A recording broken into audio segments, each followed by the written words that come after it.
Bueno, bienvenidos al módulo 4. En este módulo vamos a ver ya lo relativo a los actos jurídicos en lo que tiene que ver con sus elementos, la forma, ¿sí?, que hace a un elemento y la ineficacia de los actos jurídicos. ¿Se acuerdan que en el módulo 3 veíamos la diferencia entre el simple acto lícito y el acto jurídico?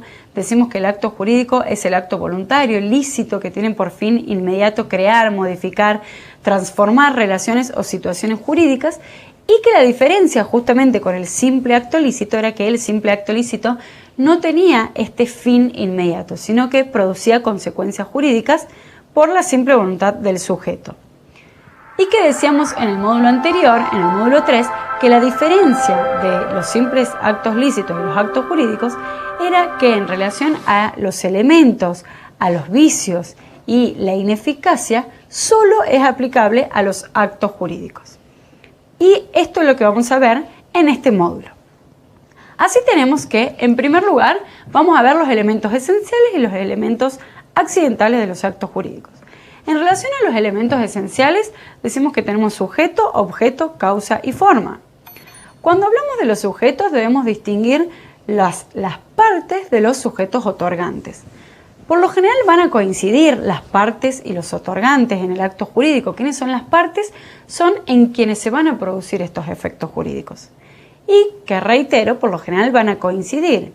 Pero va a haber algunos supuestos en que sean los otorgantes, es decir, en que intervengan otras personas ajenas a las partes, y esto se va a dar en el supuesto de representación, ¿sí? Por ejemplo, un representante legal que realiza un contrato en representación del menor, el representante va a ser el otorgante, pero los efectos se van a producir en cabeza del menor, que es la parte. Esta representación, de acuerdo al carácter y a la entidad de la autorización, va a ser o representación legal, como por ejemplo en el caso de los padres en relación a sus hijos, o bien la representación puede ser voluntaria, que es a través de un mandato. Si yo, por ejemplo, le confiero poder a un abogado para que me represente en determinado juicio, por ejemplo, le confiero mandato, y en este caso la representación es voluntaria.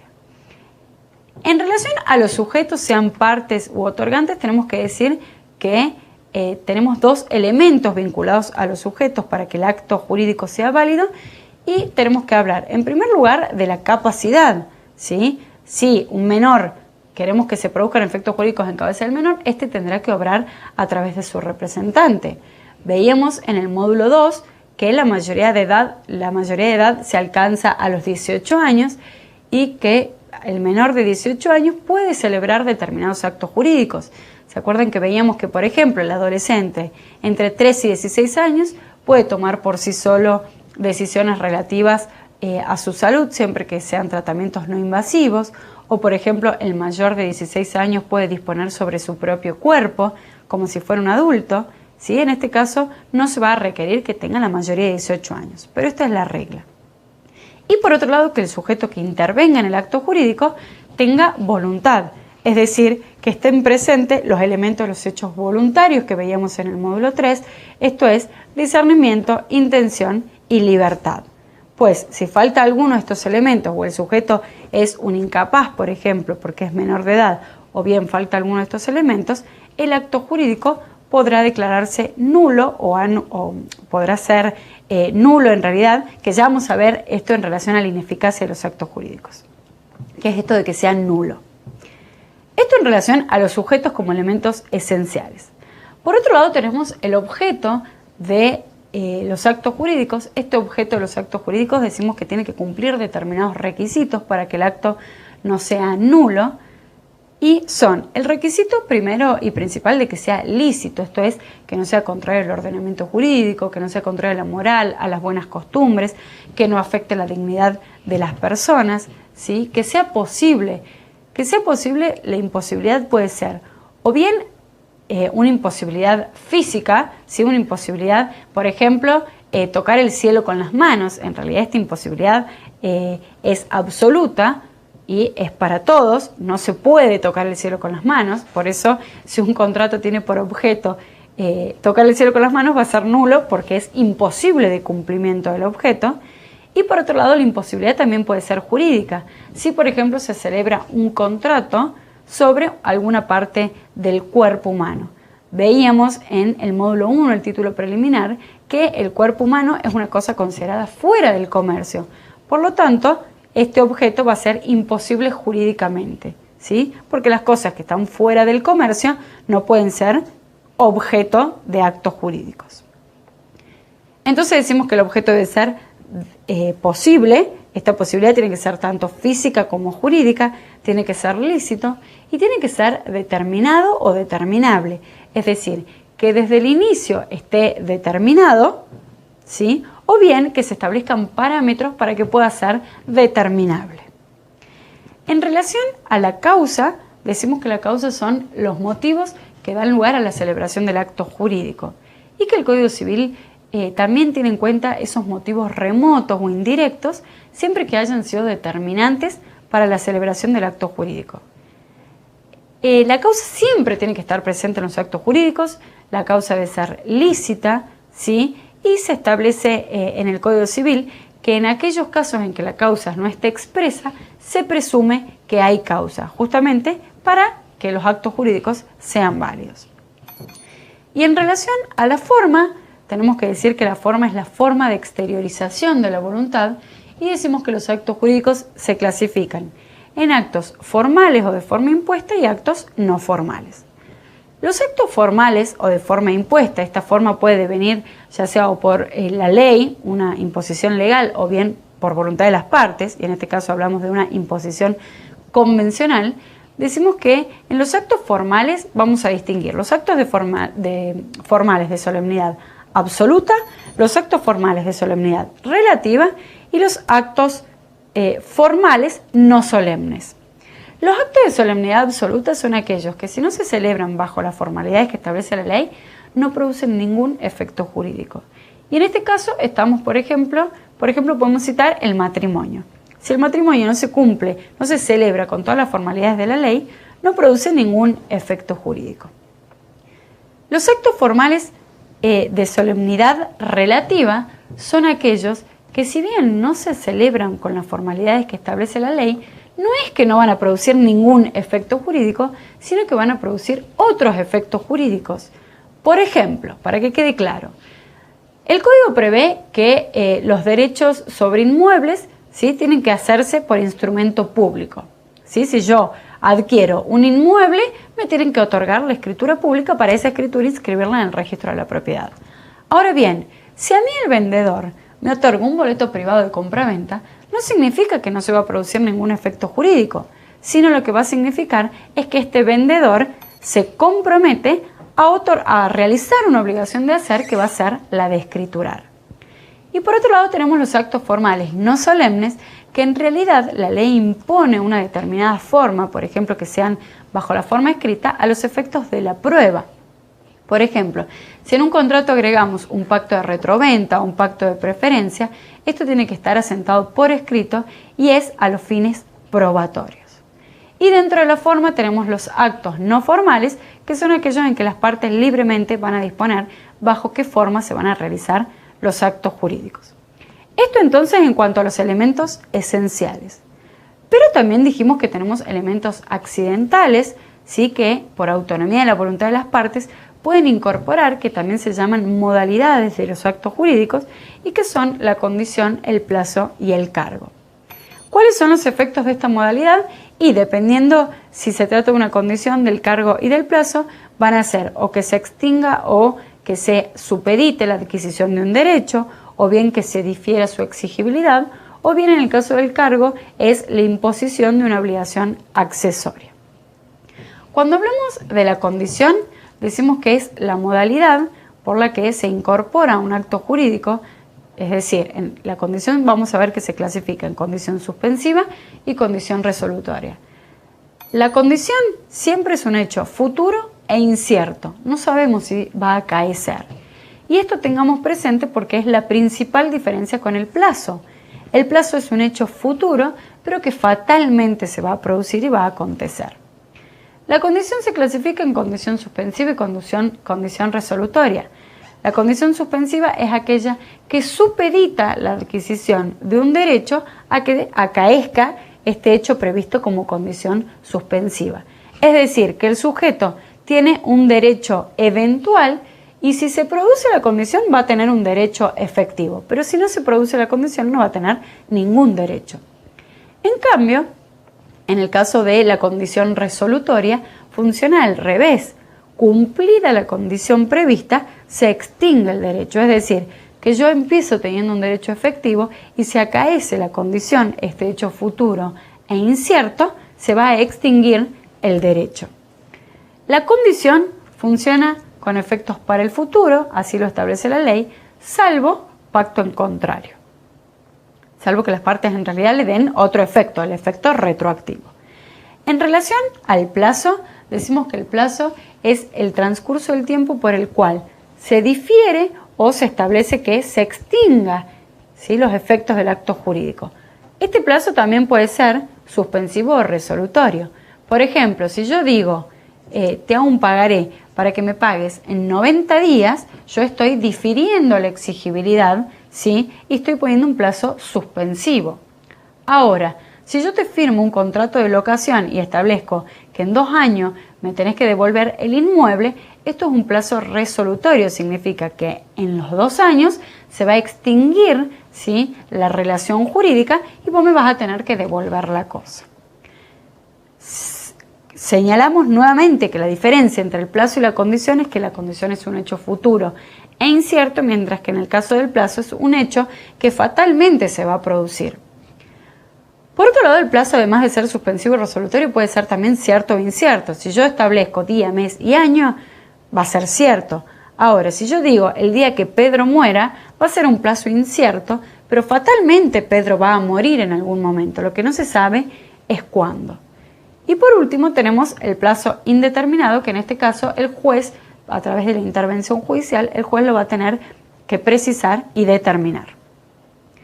Y en el caso del cargo, decimos que el cargo es la modalidad por la cual se impone una obligación accesoria, ¿sí? La regla es que esta obligación accesoria que se impone no va a hacer que se extinga el derecho adquirido. Por ejemplo, si me hacen un legado, alguien me regala algo, por ejemplo, y me impone el cargo de que yo mantenga a determinada persona, que ayude económicamente a determinada persona. Esto es un cargo. Por regla, el cargo no hace que se extinga el derecho, no va a hacer que el dueño pueda perseguir la cosa que me regaló. Sí va a poder exigir y ejercer acciones compulsivas para que yo cumpla con mi cargo, pero el derecho no se va a ver frustrado si yo no cumplo con mi cargo, salvo que en realidad el cargo no se haya puesto como cargo, sino como condición. Estos, en términos generales, son las modalidades de los actos jurídicos y es lo que se llaman elementos accidentales. Pero también tenemos los vicios de los actos jurídicos.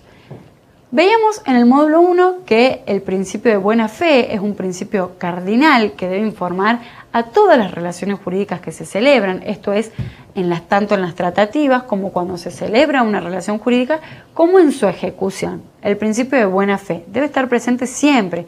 Este principio de lealtad, de honestidad, ¿sí? Ahora bien, los vicios de los actos jurídicos es cuando esta buena fe no está presente, ¿sí? Y justamente se llama vicio de los actos jurídicos a esas imperfecciones o estos desperfectos de los actos jurídicos que vulneran o la buena fe o intentan ser en fraude a los acreedores. Y tenemos que los vicios de los actos jurídicos son la lesión, la simulación y el fraude. Cuando hablamos de lesión se llama que es la lesión subjetiva objetiva.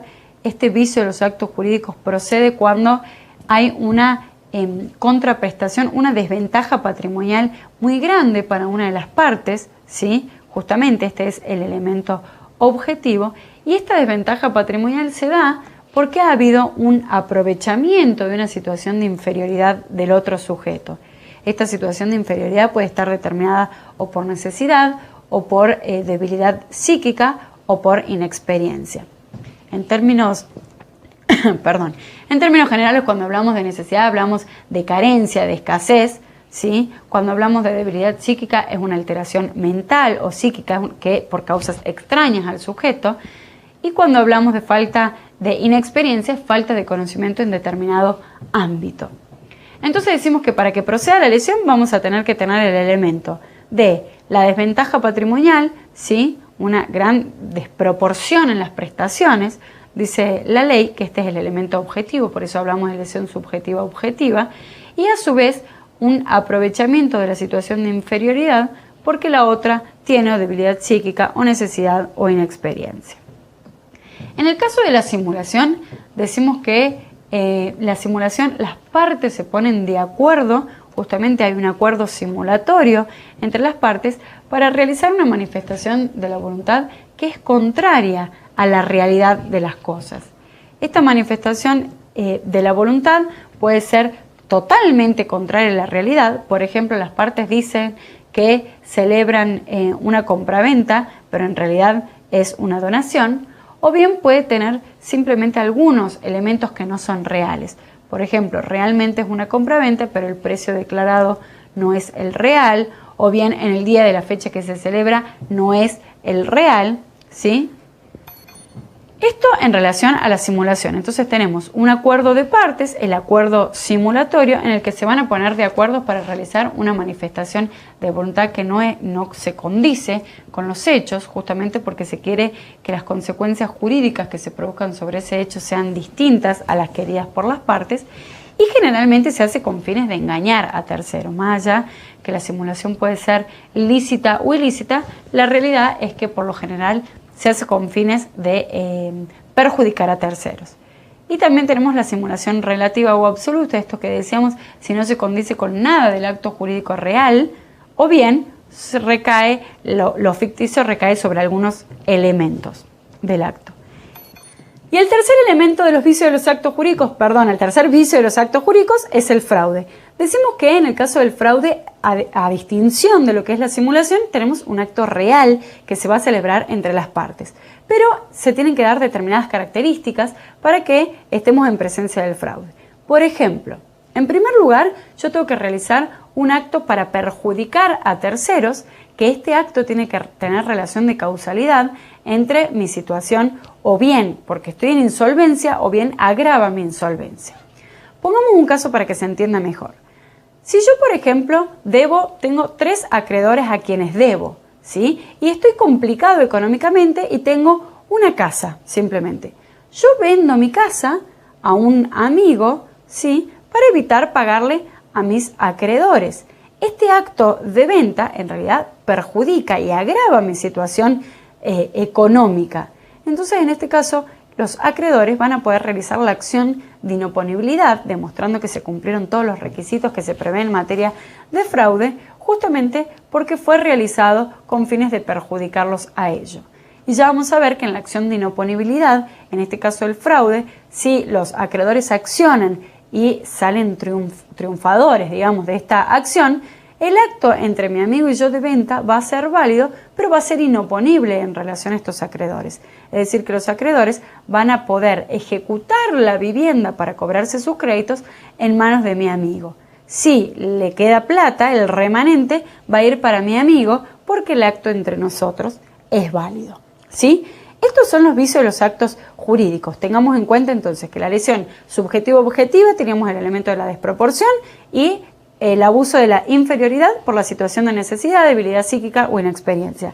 En el caso de una simulación hay un acuerdo simulatorio para realizar un acto que nada tiene de verdad o bien que solamente esto ficticio cae sobre algunos elementos, y en el caso del fraude hay un acto, sí, verdadero que se realiza pero con fines de perjudicar a terceros. Yo utilizo una norma del código que me habilita a que yo venda mi inmueble pero con fines contrarios a lo que pretende la ley, porque la ley no pretende que yo perjudique a terceros. Esto en cuanto entonces a los elementos y vicios de los actos jurídicos. Y por último, en este módulo también vamos a ver lo que hace a la ineficacia de los actos jurídicos.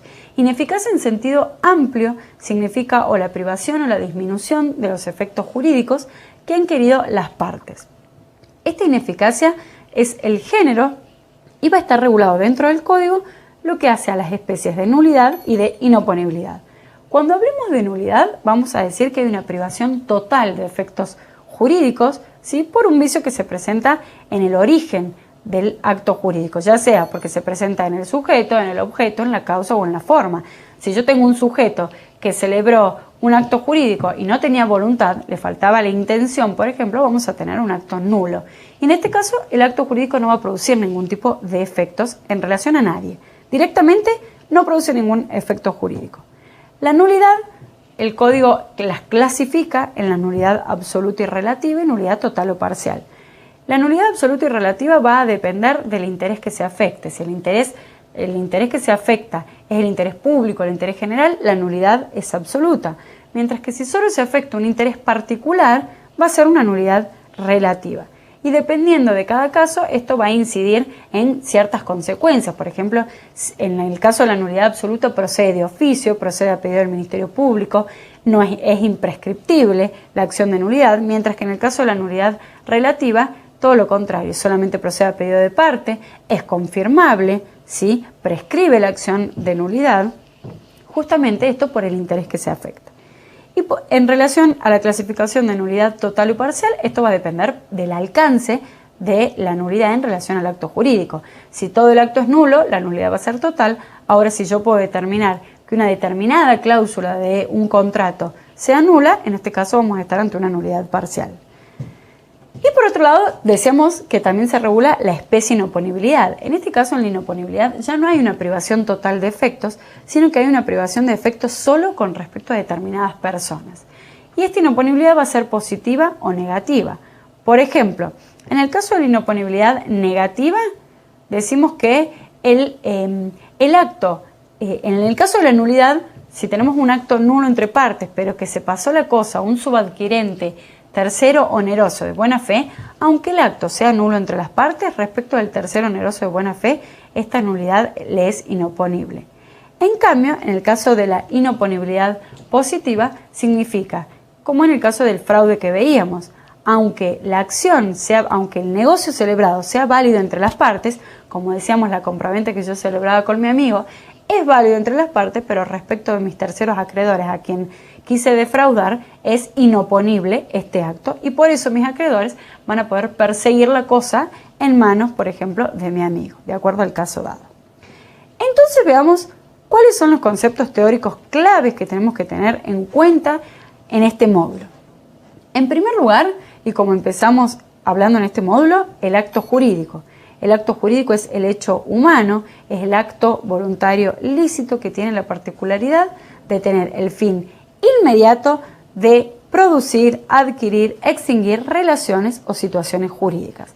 Justamente decimos que este concepto es muy importante porque todo lo que se ve en este módulo es solamente aplicable a los actos jurídicos. Luego tenemos los vicios de los actos jurídicos. Decimos que esto está vinculado de manera directa al principio de buena fe y los vicios de los actos jurídicos entonces son defectos, imperfecciones o anomalías susceptibles de provocar la ineficacia del negocio por atentar contra la licitud, la buena fe o perjudicar los intereses de terceros. Acá es bueno aclarar que en el caso de los vicios de los actos jurídicos, decimos que en el caso tanto en que se accione por lesión o en el caso en que se accione por simulación, el efecto es la nulidad. Lo que quiere la ley es volver al estado anterior de las cosas, salvo, por ejemplo, supuestos en que la nulidad no afecta derechos de terceros. Si el negocio es nulo entre nosotros dos, la compraventa es nula entre nosotros dos porque fue simulada, por ejemplo, pero lo adquirió un tercero oneroso de buena fe, en este caso no se va a poder afectar a este tercero oneroso. Pero la regla es la nulidad, en la lesión y en la simulación.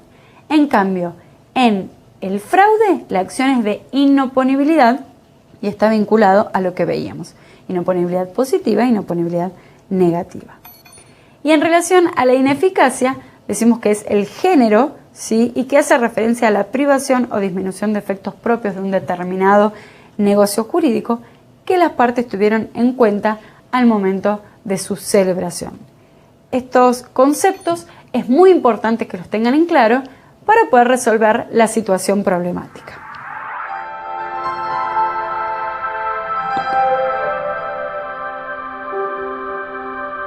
Bueno, ahora veamos la situación problemática que les proponemos para este módulo 4. El caso se llama Las artimañas de Susana y su padre. Esto para que ya se vayan dando una idea a lo que se refiere el caso práctico. Los datos que tenemos son: el padre de Susana posee deudas, por lo que decide transferir sus bienes a su prima Andrea y realizan un instrumento privado en el que dejan constancia de la veracidad de los hechos. También decimos que, dado que Susana debe dinero a Ana Fernández, le libró un pagaré a esta última, llenándolo a Ana por una suma mayor a la debida por Susana. Y el último dato, decimos que Susana, como Susana había contraído muchas deudas que la condujeron a un estado de insuficiencia patrimonial para responder a sus acreedores, a fin de eludir el pago de sus obligaciones, vendió su casa a una amiga. Veamos cuáles son las preguntas. La actividad 1 dice: distingue si hay algún o algunos actos jurídicos viciados en el caso planteado y ser así, cuál o cuáles son. Acá ustedes tienen que determinar, de acuerdo a los elementos que tenemos en el caso práctico, si hay algún vicio del acto jurídico o alguno, es decir, si hay uno o más y cuáles son estos actos viciados. La actividad 2 dice: ¿Susana podría articular alguna defensa en contra de Ana en relación al pagaré? ¿Qué debería demostrar? Recordemos que Susana le debía plata a Ana y Ana llenó el pagaré de forma contraria a lo que había querido Susana. ¿Qué puede hacer Ana? ¿Qué puede hacer Susana? ¿Sí? ¿Qué tiene que demostrar? Y la actividad 3 dice: ¿los acreedores de Susana tienen alguna acción? En caso afirmativo, indica cuál. Vamos, los espero con las actividades y nos vemos en un rato para las respuestas.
Veamos ahora entonces las resoluciones a las actividades planteadas en relación a la situación problemática. En la primera pregunta decíamos si había algún acto viciado, algún acto jurídico. De acuerdo a los datos, decimos que hay dos actos jurídicos que presentan vicios. En primer lugar, el negocio jurídico realizado entre el padre de Susana y Andrea es un acto simulado. Es un acto simulado porque se dan todos los elementos. Si volvemos a la situación problemática, vemos que dice, el padre de Susana posee deudas por lo que decide transferir sus bienes a su prima Andrea y realizan un instrumento privado en el que dejan constancia de la veracidad de los hechos. Es decir, acá vemos que hay un acuerdo simulatorio entre el padre de Susana y su prima Andrea, por eso realizan un instrumento privado, nos habla de veracidad de los hechos, o sea que ya nos habla de un acuerdo simulatorio en donde se está manifestando una voluntad distinta a la real, en donde vemos que hay un instrumento privado, que ya vamos a ver que esto está relacionado con los ejercicios prácticos que se plantean más adelante, qué efectos y qué importancia tiene este instrumento privado en el que se deja asentada la veracidad de los hechos. Y si bien el caso no lo dice el padre de Susana posee deudas. Claramente fue para perjudicar derecho de tercero, o bien en el caso de que aparecieran, por ejemplo, algunos acreedores, que estos acreedores no puedan agredir los bienes del padre de Susana porque ya fueron salidos de su patrimonio, ¿sí? Este primer acto es simulado. Pero también tenemos otro acto jurídico que está viciado. Decimos que Susana había adquirido muchas deudas y por eso vendió su casa a una amiga. La venta de la casa de Susana fue un acto realizado en fraude a sus acreedores. Primero, como lo que hablábamos anteriormente, en primer lugar tenemos que este acto realizado, ¿sí?, perjudica los derechos de sus acreedores, que no van a poder agredir ya su patrimonio. Además tiene una relación de causalidad el acto realizado por Susana y su insolvencia. Es decir, ella ya estaba comprometida económicamente, ya estaba en insolvencia, sí, y de esta forma la agravó, la terminó de agravar. Entonces, estos acreedores, la pregunta es si tienen alguna acción o no, veíamos. Pero este acto jurídico fue realizado en fraude a los acreedores. En el supuesto del caso 2 decíamos que Susana tenía deudas, entre ellas con Ana Clara Fernández, y le había firmado un pagaré en blanco. ¿Qué pasa en este caso en el que Ana llenó el pagaré por un monto mayor? ¿Se acuerdan cuando veíamos lo relacionado con las formas, ¿sí?, y los actos formales de solemnidad que se clasificaban en actos formales y no formales? Bueno, en relación a la libertad de forma, es decir, por los actos no formales, se prevé que las partes pueden otorgar, por esta libertad de formas que se tienen, pueden otorgar instrumentos privados en blanco, como es, por ejemplo, el pagaré firmado en blanco. El tema es que se conlleva estos riesgos, ¿sí?, como en el caso de que Ana lo llene con una cifra distinta a las instrucciones que le dio Susana, o en realidad distinta a la real. Entonces, ¿cuál es la solución que da el Código? El Código Civil y Comercial dice: el firmante que dio instrucciones y que no se cumplieron, es decir, si Susana le debía a Ana una determinada suma, no le tenía que poner una suma mayor en el pagaré, por regla general y de protección de la buena fe, se puede impugnar el contenido del mismo. Es decir, Susana podría accionar en contra de Ana, que puso una cifra mayor a la real, pero deberá acreditar, ¿sí?, a través de algún medio de prueba y que no sea la testimonial, que esto fue llenado contrario a derecho. Y la ley establece que no sea la testimonial si no existe algún principio de prueba por escrito. Porque si hubiera, por ejemplo, documentos en el que se hubiera reconocido la deuda por parte de Susana, tendría una prueba, ¿sí?, para decir, bueno, acá está documentada la deuda, y sería mucho más fácil. Es decir, entonces, en definitiva, que Susana sí podría impugnar el contenido de ese pagaré que fue llenado contrario a la realidad, demostrando que no se llenó de acuerdo a lo pactado, si tiene algún medio de prueba que no sea solamente testimonial, porque en este caso, ¿sí?, no podrá demostrar la falsedad del contenido.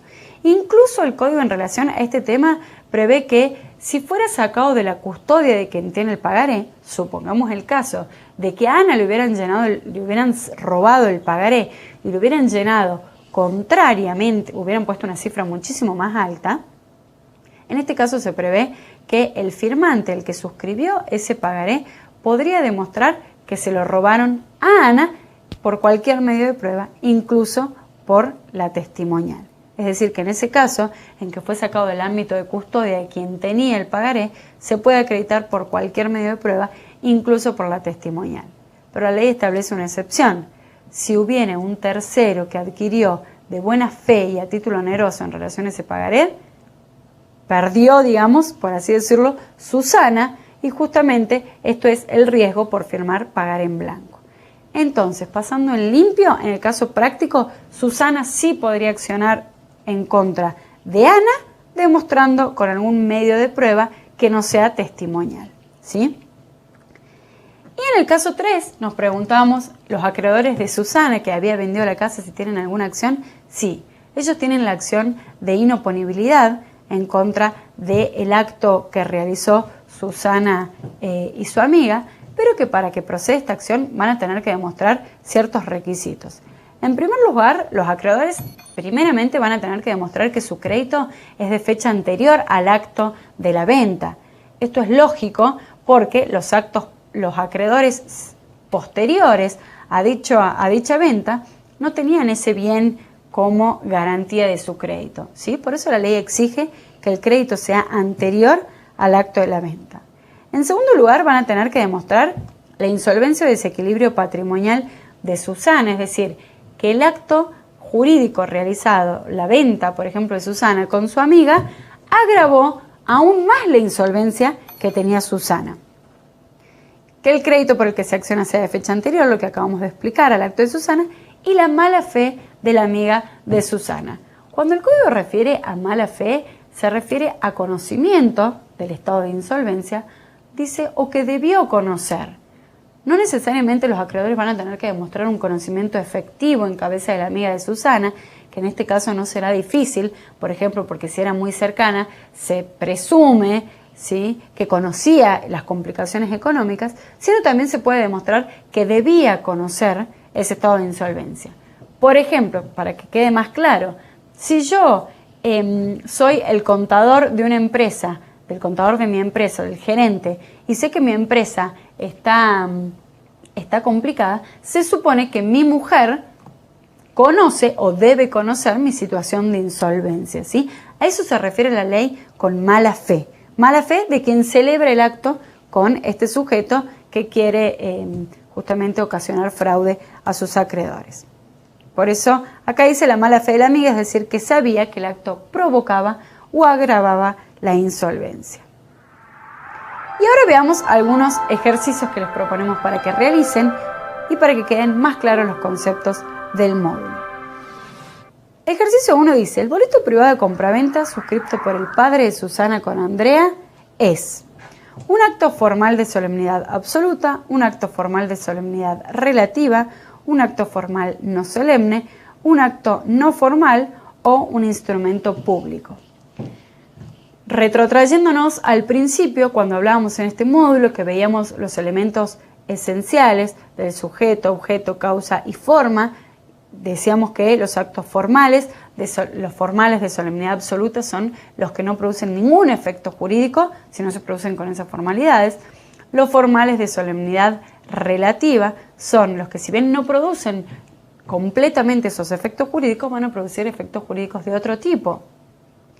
Y en este caso decimos el boleto privado de compraventa del padre de Susana, suscripto con Andrea, entonces decimos que es un acto formal de solemnidad relativa. ¿Por qué? Porque si el padre de Susana, por ejemplo, vendió un inmueble, debía hacerlo por escritura pública, según ordena el Código de Fondo, el Código Civil y Comercial. Ahora bien, si lo hizo por boleto privado de compraventa, es un acto formal de solemnidad relativa, ¿sí?, porque en definitiva se está comprometiendo a realizar otra obligación el padre de Susana, que es justamente a realizar una obligación de hacer, que es la de escriturar. Es decir, que va a producir algunos efectos jurídicos, se va a transferir el dominio, pero no se va a transferir el dominio de manera perfecta, sino que va a quedar sujeto a que se realice la escritura. Por eso decimos que no es un acto formal de solemnidad absoluta, porque en realidad sí produce efectos jurídicos, no es un instrumento privado, no es un instrumento público, perdón, justamente dice boleto privado de compraventa, es decir, es un instrumento privado realizado entre las partes. Es un acto no formal, no, esto no es correcto, y es un acto formal no solemne. Podría ser una respuesta, pero en realidad teniendo una respuesta B, que es la correcta, es un acto formal de solemnidad relativa, consideremos por válida la respuesta B.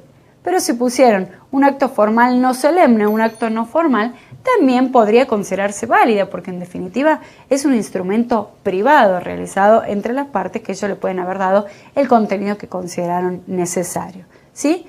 Pero teniendo una respuesta más precisa aún, la respuesta correcta es la B. Como ejercicio 2 dice, la prueba por excelencia en la acción de simulación es. ¿Se acuerdan que veíamos que en el caso práctico, en la situación problemática, el padre de Susana había transferido sus bienes a su prima Andrea y había firmado un instrumento privado? Este instrumento privado, ¿se acuerdan que decíamos que tenía mucha importancia? Tiene justamente mucha importancia porque es en el que se deja asentado la veracidad de los hechos y se considera que la prueba por excelencia y la que hace plena prueba en la acción de simulación es el contradocumento. Por eso la respuesta correcta es la A. El contradocumento que puede ser realizado bien por instrumento privado o bien por instrumento público, en el que las partes van a dejar asentado cuál es la realidad de los hechos. Es decir, que si después Andrea quisiera hacer uso de los bienes del padre de Susana, el padre de Susana podría accionar justamente por acción de simulación y con el contradocumento haría plena prueba y saldría a la luz que en realidad los bienes son del padre de Susana, ¿sí? Ahora, en caso de terceros, cuando sean los terceros quienes quieran accionar por acción de simulación, es muy difícil pedirles que los terceros tengan el contradocumento.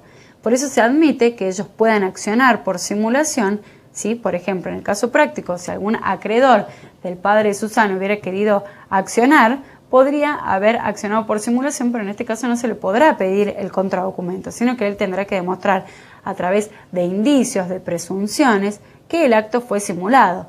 Por ejemplo, podremos acreditar que la venta fue a precio muy bajo o que se realizó una venta que en realidad sigue viviendo allí el padre de Susana, y también se tendrá que acreditar por qué no se tiene acceso a ese contradocumento, lo cual luce a todas luces razonable, ¿sí? Que no se tenga el contradocumento, porque el contradocumento lo hacen las partes para que quede asentada la veracidad de los hechos.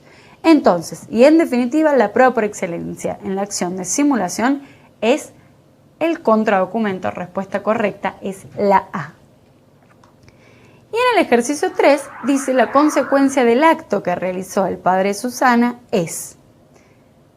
Y se acuerdan que habíamos dicho cuáles eran los efectos de las acciones por los vicios de los actos jurídicos.